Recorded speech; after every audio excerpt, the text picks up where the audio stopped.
Puji Tuhan, Shalom. Pada kesempatan ini saya ingin menjelaskan tentang tujuan mengapa kita berpuasa. Jadi, pada waktu kita berpuasa, kita tidak sekedar untuk melakukan sebuah tradisi atau sebuah kebiasaan yang dilakukan oleh orang-orang Kristen untuk berpuasa. Saya ingin menjelaskan kepada kita sekalian mengenai tujuan daripada berpuasa. Jadi, kita harus memiliki tujuan dalam berpuasa. Ada beberapa tujuan yang saya ingin jelaskan mengapa kita harus berpuasa. Yang pertama adalah untuk menguatkan doa kita. Alkitab tidak mengajarkan bahwa berpuasa itu adalah aksi mogok makan untuk memaksa Tuhan mengabulkan permohonan kita. Tetapi berpuasa adalah upaya untuk memperkuat doa serta menunjukkan adanya kesungguhan seseorang untuk mencari Tuhan. Dalam Nehemia pasal 1 ayat 4, di situ kita belajar dari pengalaman Nehemia. Firman Tuhan berkata, "Ketika ku dengar berita ini, telah aku menangis dan berkabung selama beberapa hari. Aku berpuasa dan berdoa ke hadirat Allah semesta langit." Kemudian yang kedua, tujuan berpuasa yang kedua adalah untuk memohon petunjuk atau pimpinan Tuhan. Dalam Hakim-Hakim pasal 20, di situ kisah tentang peperangan antara orang-orang Israel, 11 suku Israel melawan suku Benyamin. Mereka melakukan perang saudara pada waktu itu. Jadi 11 suku Israel ini mereka berperang melawan suku Benyamin. Mereka sudah bertanya kepada Tuhan, dan Tuhan menjawab, "Silakan maju." Tetapi ketika mereka maju berperang, sekitar 20.000 prajurit Israel tewas. Lalu mereka kembali dan mereka mau maju berperang lagi, tetapi sebelumnya mereka bertanya kepada Tuhan sambil menangis, "Apakah kami harus maju kembali untuk berperang melawan saudara kami suku Benyamin?" Tuhan menjawab mereka, "Silakan maju." Dan pada waktu mereka maju, ternyata mereka kalah juga. Ada 18.000 prajurit Israel yang tewas. Setelah mereka melihat kondisi ini, yang ketiga kalinya sebelum mereka pergi berperang melawan suku Benyamin, mereka datang kepada Tuhan, menangis sambil berpuasa dan mempersembahkan korban bakaran dan korban keselamatan kepada Tuhan di hadapan Tuhan. Lalu mereka bertanya kepada Tuhan, "Apakah kami maju sekali lagi untuk berperang melawan saudara kami suku Benyamin?" Tuhan tidak hanya sekedar berkata majulah, tetapi Tuhan memastikan, "Aku akan berperang untuk kamu." Dan setelah itu orang-orang Israel menang melawan suku Benyamin pada waktu itu. Dalam Kisah Rasul 14 ayat 23, di situ dikatakan, di tiap-tiap jemaat rasul-rasul itu menetapkan penatua-penatua bagi jemaat itu, dan setelah berdoa dan berpuasa, mereka menyerahkan penatua-penatua itu kepada Tuhan yang adalah sumber kepercayaan mereka. Tujuan doa puasa yang ketiga adalah untuk memperoleh kekuatan dalam kesedihan. 2 Samuel pasal 1 ayat 11-12 itu menceritakan tentang umat Israel yang berkabung. Mereka berpuasa untuk menyatakan kesedihan mereka terhadap kehilangan saudara-saudara mereka di medan perang, di mana Saul dan anak-anaknya serta banyak ribuan prajurit Israel yang gugur di medan pertempuran melawan orang-orang Filistin pada waktu itu. Melihat kondisi ini, orang-orang Israel mereka berpuasa dalam kurun waktu tertentu pada waktu itu. Jadi kita bisa berpuasa untuk memperoleh kekuatan ketika kita sedang mengalami situasi yang membuat kita sedih dan lain-lain sebagainya. Kemudian yang keempat, tujuan berpuasa yang keempat adalah untuk memohon kelepasan atau perlindungan Tuhan.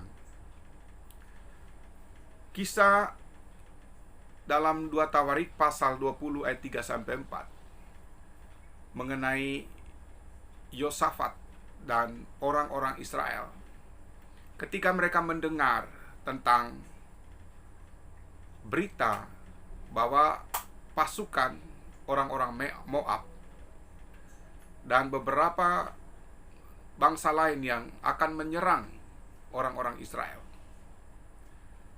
Lalu pada waktu itu Yosafat menjadi takut. Dan pada waktu dia takut, dia mengambil langkah untuk mencari Tuhan dalam doa dan puasa. Jadi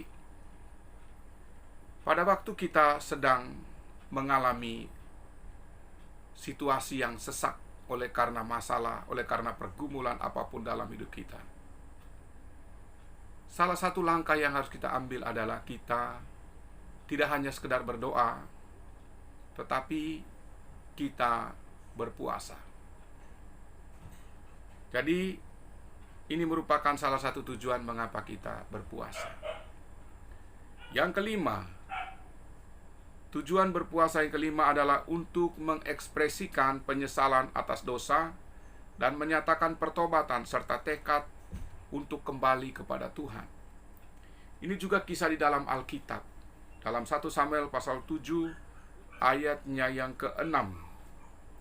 Jadi mereka ketika mereka sudah melakukan dosa, mereka meninggalkan Tuhan, mereka tidak lagi beribadah kepada Tuhan, sehingga mereka terus mengalami kekalahan pada waktu mereka berperang melawan bangsa-bangsa lain pada waktu itu, terutama bangsa Filistin. Ketika Nabi Samuel mengingatkan kepada mereka bahwa ketika kalian atau ketika kamu kembali kepada Tuhan, bertobat sungguh-sungguh, maka Tuhan akan mendengar seru doa dari umat ini. Dan mereka mendengar apa kata Nabi Samuel, dan mereka berdoa dan mereka berpuasa serta mencurahkan air untuk menggambarkan tentang pertobatan mereka di hadapan Tuhan. Jadi salah satu tujuan daripada puasa adalah kita mau mengekspresikan atau mengungkapkan rasa penyesalan kita atas dosa dan menyatakan pertobatan kita serta tekad untuk kembali kepada Tuhan. Tujuan puasa yang keenam adalah untuk merendahkan hati di hadapan Tuhan. Ketika puasa dilakukan dengan benar, maka berpuasa merupakan suatu pernyataan merendahkan diri di hadapan Tuhan dan bertobat dari kejahatan serta mengakui kebesaran Tuhan. Salah seorang yang paling jahat dalam sejarah Yahudi adalah Raja Ahab. Namun pada akhirnya dia merendahkan diri di hadapan Tuhan, dan Tuhan mengampuni dia. Itu tertulis di dalam 1 Raja-Raja pasal 21 ayat 27-29. Sebaliknya, ada salah satu orang juga, tokoh yang sangat saleh juga dalam sejarah Israel, yaitu Raja Daud. Dia merendahkan diri di hadapan Tuhan. Jadi dia berpuasa juga di hadapan Tuhan. Jadi berpuasa salah satu tujuannya adalah untuk merendahkan diri di hadapan Tuhan. Tujuan berpuasa yang ketujuh adalah untuk memperoleh penghiburan karena duka cita, baik yang dialami pribadi, yang dialami oleh keluarga, yang dialami oleh kota, atau yang dialami oleh bangsa. Sama seperti yang dilakukan oleh Nehemia. Dalam Nehemia 1 ayat 3-4, Nehemia berpuasa karena dia peduli terhadap saudara sebangsanya, karena tembok Yerusalem terbongkar dan pintu-pintunya terbakar. Demikian juga Daniel. Daniel berpuasa karena kepeduliannya terhadap bangsanya. Jadi, ini merupakan salah satu tujuan kita berpuasa, supaya kita memperoleh penghiburan dalam atau karena duka cita yang kita alami, atau keluarga kita alami, atau kota kita alami, atau bangsa kita alami. Tujuan berpuasa yang ke-8 adalah untuk membangun kekuatan rohani. Seperti dalam Matius pasal 4 ayat 1-11, dalam pengalaman yang dilakukan oleh Tuhan Yesus Kristus. Jadi, untuk membangun kekuatan rohani, sehingga kita mampu menghadapi dan mengatasi berbagai godaan atau pencobaan, untuk mempersiapkan diri memulai suatu pelayanan. Jadi, ketika kita merasa bahwa kita tidak mampu, kita tidak sanggup untuk melaksanakan sebuah tugas, sebuah tanggung jawab yang dipercayakan kepada kita, salah satu langkah yang sangat baik untuk kita lakukan adalah kita merendahkan diri di hadapan Tuhan, mencari pertolongan Tuhan dengan berdoa dan berpuasa. Tujuan puasa yang ke-9 adalah untuk memperkuat pengabdian kita kepada Allah. Jadi, dalam Lukas 2 ayat 37, di situ firman Tuhan berkata, "Dan sekarang ia janda dan berumur 84 tahun. Ia tidak pernah meninggalkan bait Allah siang malam beribadah dengan berpuasa dan berdoa." Jadi, puasa itu juga akan memperkuat pengabdian kita kepada Allah, supaya kita tidak mudah menyerah, tidak mudah putus asa di dalam pengabdian kita kepada Allah, di dalam pelayanan kita yang dipercayakan oleh Allah kepada kita. Kemudian yang terakhir, tujuan daripada doa puasa adalah untuk memohon pertolongan Tuhan, baik bagi diri kita sendiri maupun bagi orang lain.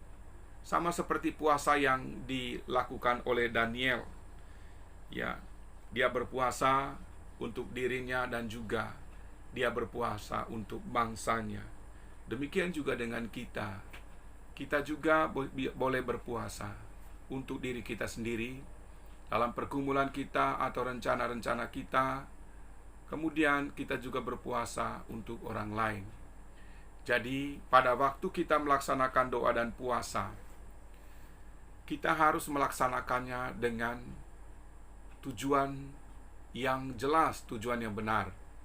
Itu sebabnya kita perlu mencatat, membuat daftar rincian tujuan kita melaksanakan doa dan puasa, sehingga pada waktu kita melaksanakan doa dan puasa, kita melakukannya dengan benar karena kita memiliki tujuan yang benar. Jadi, dari 10 tujuan doa puasa yang saya jelaskan pada kesempatan ini, mungkin ada beberapa poin atau beberapa bagian yang berhubungan dengan kebutuhan Bapak Ibu Saudara-saudara sekalian, yang merupakan tujuan daripada doa dan puasa yang akan kita lakukan. Ingat, tanggal 9 Januari 2023 sampai dengan tanggal 17 Februari 2023 kita melaksanakan doa dan puasa selama 40 hari. Jadi, sebelum Bapak Ibu Saudara-saudara ikut di dalam doa puasa ini, saya mendorong Bapak Ibu untuk menetapkan atau membuat daftar tentang tujuan doa puasa yang Bapak Ibu ingin lakukan dalam 2 puasa ini, atau ingin lakukan dalam 2 puasa ini, sehingga kita bisa melakukannya di hadapan Tuhan dengan baik. Demikian penjelasan saya pada kesempatan ini. Tuhan Yesus memberkati. Selamat berpuasa.